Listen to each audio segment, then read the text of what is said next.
महाराज की महाराज से निवेदन करते हैं कि हमारे खिलाड़ियों को 2 शब्द आशीर्वाद करें। आदरणीय महाराज जी, ये हमारे सामने खिलाड़ी मंच पर है। ये हिंदुस्तान के बड़े होनहार खिलाड़ी हैं। इनका नाम है राहुल, पंकज, अमन, विजय, सुमित, अमित धनखड़, सुमित, नरसिंह यादव, गौरव पांड्या, विनोद कुमार तोमर। ये आपके उत्तर प्रदेश के ये खिलाड़ी हैं। आप किसी भी खिलाड़ी से बात करना चाहें, अगर आप आदेश करें तो ये नरसिंह यादव यहाँ पर ये उत्तर प्रदेश के रहने वाले हैं, महाराष्ट्र से लड़ते हैं। क्या आप जिससे भी बात करना चाहें?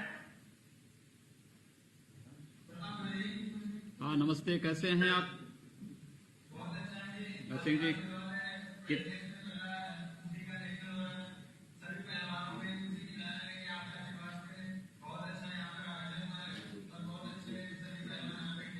आप लोग नियमित अभ्यास अपना कर रहे हैं?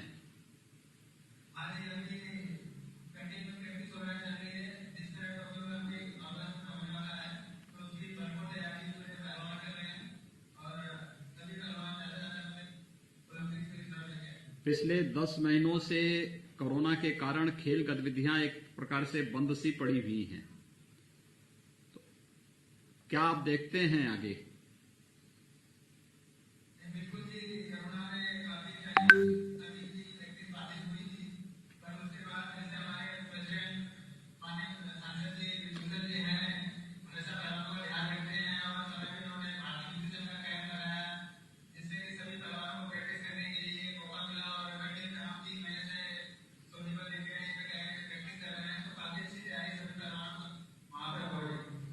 अच्छा, ये बताइए, कितने पहलवान थे जिनको कोरोना हुआ है? कुछ पता है आप लोगों के पास? कुछ आंकड़े हैं?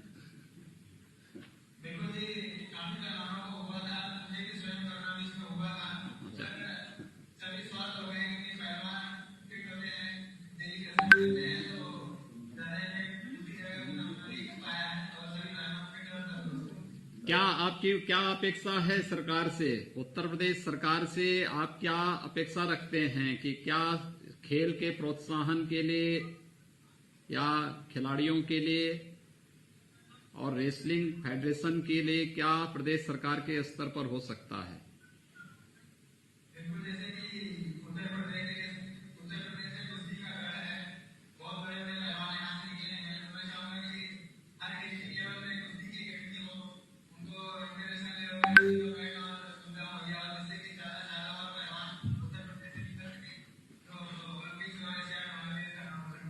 चलिए, बहुत बहुत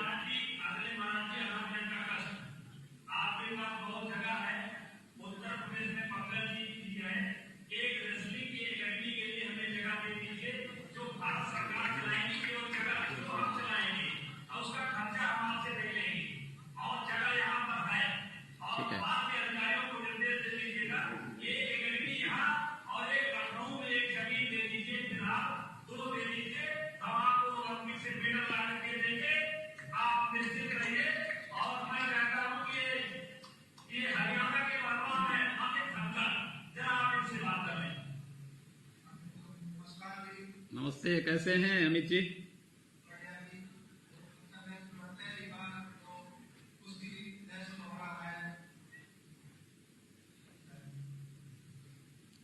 कितने महीनों के बाद आप लोग इस रेसलिंग के उससे जुड़ रहे हैं?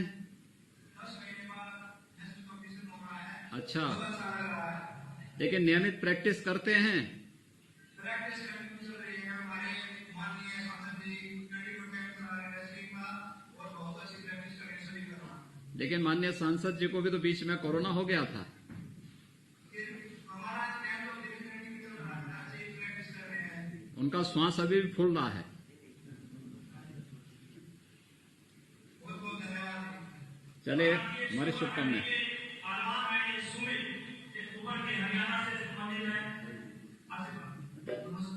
हाँ, नमस्ते। आप कितने किलोग्राम के इसमें खेलते हैं? 125 में तो आपका वजन तो आपके लिए समस्या नहीं पैदा कर रहा है। अच्छा, तो अब तक कितने पदक आपने जीते हैं? अच्छा, कितने दिनों से आप लोगों की ये प्रैक्टिस बंद थी?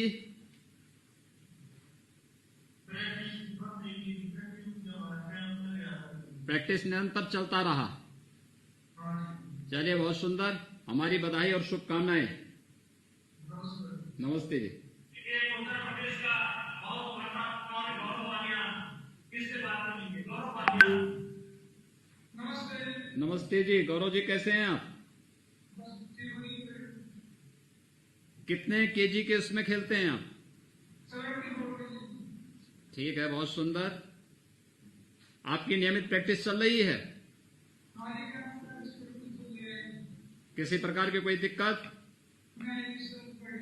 वजन को बढ़ने से रोकिए। पहलवानों के सबसे बड़ा दुश्मन होता है वजन।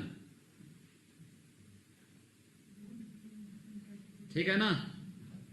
और प्रैक्टिस निरंतर करते रहिए। चलिए, हमारी बधाई और शुभकामनाएं। नमस्ते। अब वो मेला आ गई है। मैं माननीय मुख्यमंत्री महोदय से निवेदन करता हूँ कि अपने आशीर्वाद स्वरूप पहलवानों को और हम सभी को अनुग्रहित करें। आज के इस नोएडा इंडोर स्टेडियम के लोकार्पण और राष्ट्रीय कुश्ती प्रतियोगिता के आज के इस शुभारंभ कार्यक्रम में, उद्घाटन कार्यक्रम में उपस्थित, लखनऊ में मेरे साथ उपस्थित प्रदेश के औद्योगिक विकास के मंत्री श्रीमान सतीश महाना जी,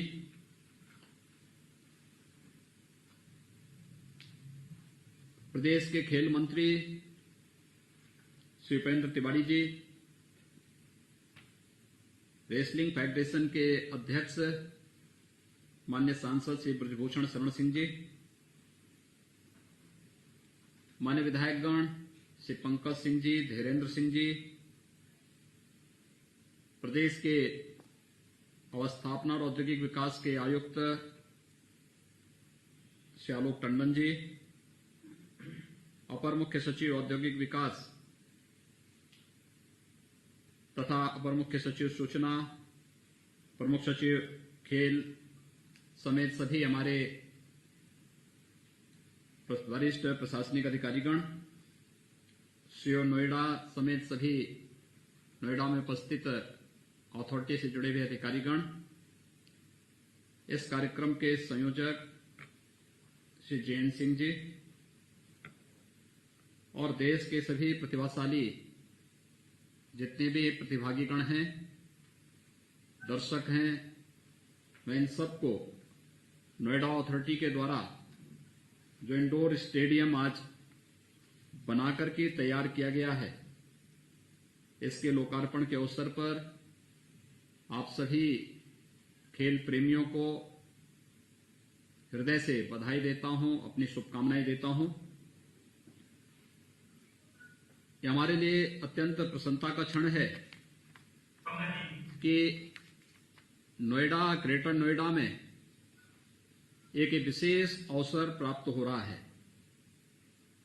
देश के अंदर विकास की विभिन्न प्रकार की योजनाएं जिस तेजी के साथ नोएडा में, ग्रेटर नोएडा में, यमुना अथॉरिटी में आगे बढ़ रही हैं, वह देश के, प्रदेश के विभिन्न जनपदों, महानगरों के साथ ही देश के अलग अलग क्षेत्रों के नागरिकों के लिए भी विकास का एक मानक तैयार कर रहा है।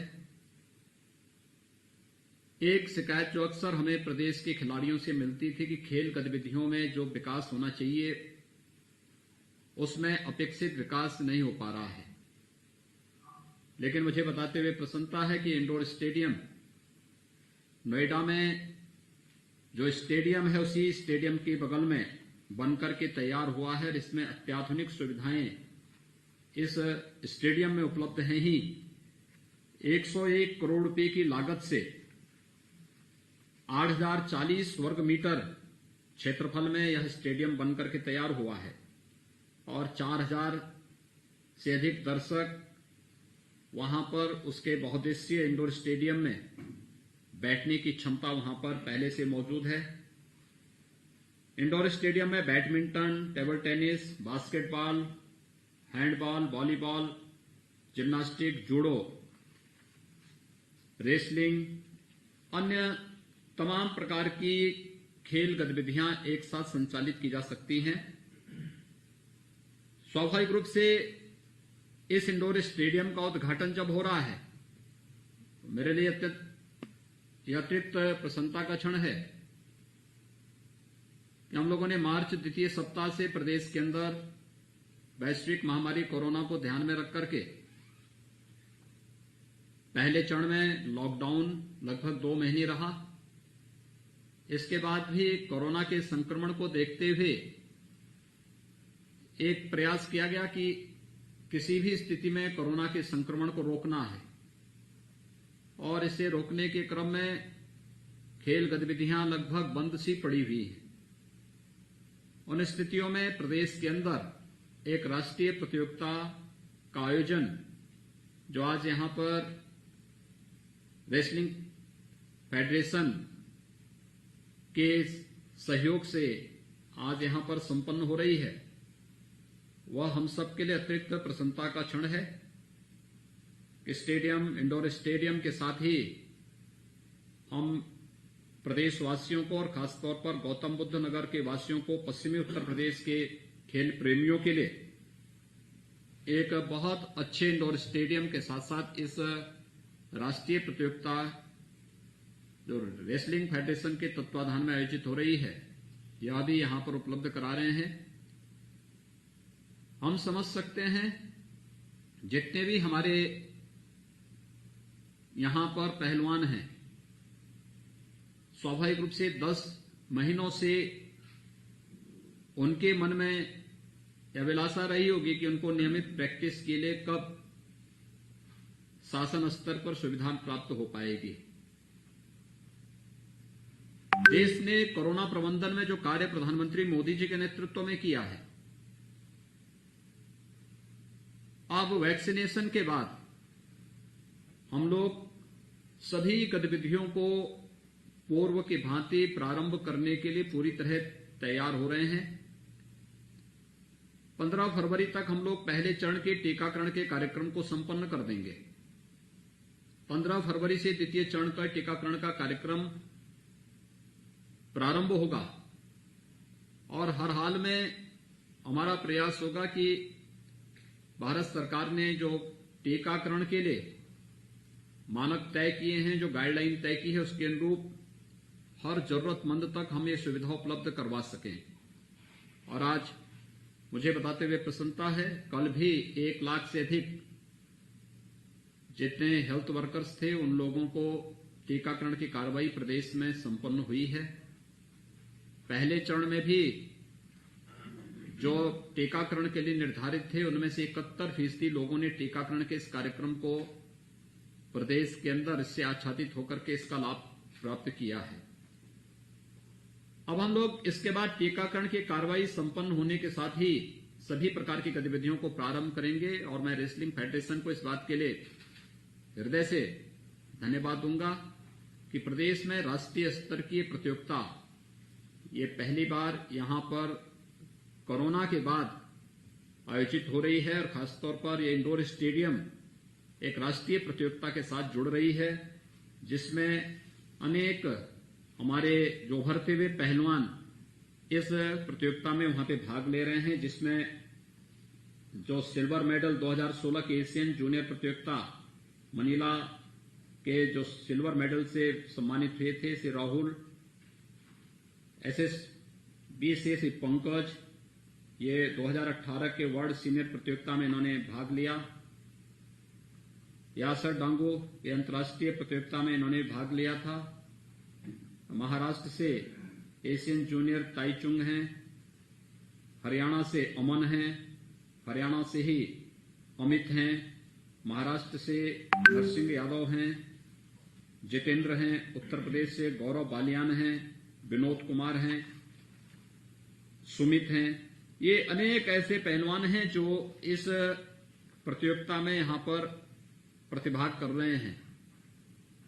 ये प्रतियोगिता प्रदेश के विभिन्न जनपदों में जो हमारे पास खिलाड़ी हैं उन लोगों को भी अब आगे बढ़ने के लिए एक नई प्रेरणा प्रदान करेंगे। और खासतौर पर प्रधानमंत्री मोदी जी ने तो खेलों को प्रोत्साहित करने के लिए खेलो इंडिया खेलों के माध्यम से अनेक प्रकार की गतिविधियों को पिछले 6 वर्षों के अंदर प्रोत्साहित किया है। राज्य सरकार भी खेलों की गतिविधियों को आगे बढ़ाने के लिए पूरी प्रतिबद्धता के साथ कार्य कर रही है। और यही कारण है कि राज्य सरकार ने मेरठ में एक स्पोर्ट्स यूनिवर्सिटी बनाने का संकल्प भी लिया है। कार्यक्रम हमारा तेजी के साथ आगे बढ़ रहा है। बहुत सारे कार्यक्रम खेलकूद की इन गतिविधियों के माध्यम से आगे बढ़ रहा है। स्वाभाविक रूप से हमारे सामान्य जीवन में भी सफलता का राज हमारी खेलकूद की गतिविधियों में निहित है। कोरोना प्रबंधन की सफलता का राज टीम वर्क था और ये टीम वर्क हमें खेलकूद की गतिविधियों में सीखने को, जानने को मिलता है। मुझे विश्वास है यह राष्ट्रीय प्रतियोगिता यहां पर उभरते हुए हमारे खिलाड़ियों के लिए एक नया आदर्श और मानक तय करते हुए उन्हें आगे बढ़ने के लिए प्रेरित करेगा। नोएडा का इंडोर स्टेडियम खेलकूद की गतिविधियों को प्रोत्साहित करने का एक नया मंच तो यहां पे प्राप्त होगा ही, साथ साथ रेसलिंग फेडरेशन के द्वारा जो मांग एकेडमी के लिए राज्य सरकार से की जा रही है वे अपना प्रस्ताव राज्य सरकार के पास भेजे। राज्य सरकार अवश्य इस पर सहानुभूतिपूर्वक विचार करेगी। मैं एक बार फिर से आज के इस इंडोर स्टेडियम के उद्घाटन कार्यक्रम के अवसर पर नोएडा के अपने जनप्रतिनिधियों को हृदय से बधाई देता हूं कि उनके प्रयास से वहां पर अथॉरिटी ने एक अच्छा स्टेडियम के बाद इंडोर स्टेडियम भी अनेक प्रकार की खेलकूद की गतिविधियों को प्रोत्साहित करने के लिए वहां पर स्थापित किया है। और साथ ही साथ वहां पर इस इंडोर स्टेडियम के उद्घाटन के साथ ही वहां पर आज ये राष्ट्रीय कुश्ती प्रतियोगिता का भी आयोजन प्रारंभ हो रहा है। जो मुझे बताया गया कि इस कुश्ती प्रतियोगिता में प्रथम स्थान विभिन्न जो वर्ग हैं उसमें प्रथम स्थान प्राप्त करने वाले जो भी पहलवान होंगे उन्हें अंतर्राष्ट्रीय स्तर पर की प्रतियोगिताओं में भाग लेने का भी अवसर प्राप्त होगा। मैं सभी जो भी प्रतिभागीगण हैं उन सबको हृदय से उत्तर प्रदेश में इस प्रतियोगिता में भाग लेने के लिए उनका स्वागत करता हूं, उनकी सफलता की कामना भी करता हूं और विश्वास व्यक्त करता हूं कि विशुद्ध खेल भावनाओं के अनुरूप आप इस प्रतियोगिता में सहभागी बनकर के इसे सफलता की नई ऊंचाइयों तक पहुंचाने का कार्य करेंगे। जब तक टीकाकरण की कार्रवाई पूरी तरह संपन्न नहीं होती है तब तक केंद्र और प्रदेश सरकार के द्वारा कोविड-19 की जो गाइडलाइन जारी की गई है उसका भी पालन सभी लोग करेंगे। इस विश्वास के साथ इस पूरी प्रतियोगिता के प्रति मैं राज्य सरकार की ओर से हृदय से बधाई देता हूं, अपनी शुभकामनाएं देता हूं। धन्यवाद। जय हिंद।